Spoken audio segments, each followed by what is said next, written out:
இன்னைக்கு நான் pan cake செய்ய போறேன். வாங்க எப்படி செய்யறதுன்னு பார்க்கலாம்.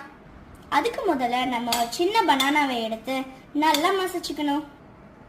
இப்போ இதை நல்லா இந்த மாதிரி நல்லா மசிச்சுக்கலாம். இப்போ இது கூட ஒரு முட்டையை சேர்த்துக்கலாம்.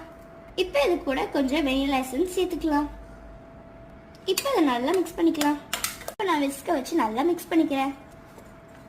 இப்போ 1/2 டம்ளர் பாலும் கால் சேர்த்து நல்லா மிக்ஸ் பண்ணிக்கலாம். இப்போ இது கூட 1 கப் கோதுமை மாவு சேர்த்துக்கலாம். கொஞ்சமா பேக்கிங் பவுடரும் சேர்த்துக்கலாம். இப்போ இதை நல்லா மிக்ஸ் பண்ணிக்கலாம்.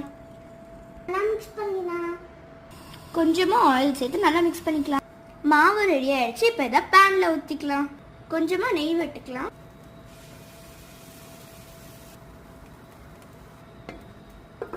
இந்த சைடு வந்துருச்சு. இப்போ இதை திருப்பி போட்டுக்கலாம். மேலே ஹனி விட்டு சாப்பிட்டா ரொம்ப டேஸ்டா இருக்கும். இப்போ அதுக்கு மேலே ஹனி